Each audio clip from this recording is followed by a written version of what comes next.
So you want to attend church for the first time, or perhaps the first time in a long time, but perhaps you're a touch anxious of walking into a room full of strangers. Stop, relax, breathe.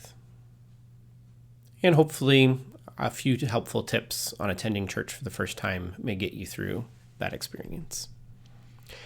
Tip number 1. Most Episcopal churches will have a greeter at the front door ready to say good morning and help you get a bulletin, the thing that tells you what you'll be doing in the service today. Some Episcopal churches, like mine, print the entire service in the bulletin. And others will direct you to our sacred texts, the Book of Common Prayer, oftentimes in this nice, lovely red form, and the hymnal. And sometimes other hymnals as well that are found in the pews. If the whole service is not in the bulletin, then the bulletin will be used to direct you what pages and hymns are being used for the day. And oftentimes bulletins contain information about community events and other offerings that the church has upcoming in the week or coming weeks. When you meet this greeter at the front door, please, as you are comfortable, interact with the greeter. Let them know that you're new. You can even ask them where you should sit. You can ask them about children's ministries if you happen to have some of those with you. Most Episcopalians are excited, perhaps sometimes a bit overly excited, about newcomers checking out this wonderful church that we know will be just as close to perfect as we can manage for you. And they will be happy to help guide you as you arrive for the first time. Tip number 2. Sit where it feels comfortable for you. If you want extra help and guidance, perhaps sit closer to someone who looks to be roughly 60 to 70, maybe even 75 years old. And most likely, they'll almost definitely be excited to help you juggle and find the right place to be at any point throughout the service. Tip number 3. We stand, sit, and kneel throughout the service, which is sometimes lovingly referred to as pew aerobics. Now, there is a rhyme and reason behind these actions.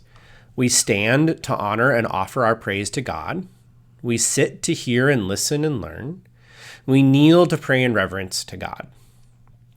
If kneeling or standing is uncomfortable or even simply not possible for you, you are not required to do any of these actions. They simply are part of our collective muscle memory as to what and why we are praying in the way we are currently at that point in the service. You can always simply bow your head in reverence or participate vocally in praise. Tip number 4. The music is likely going to have a strong classical English hymnody influence, most often accompanied by an organ. How cool is that? Where else in 2025 can you watch someone play an organ live on a regular basis?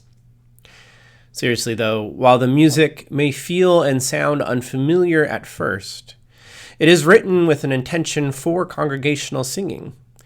And as you hear the tunes repeated, you will begin to be able to pick up the piece and join right on in. But also, if singing isn't your thing, that's totally fine too. Tip number 5.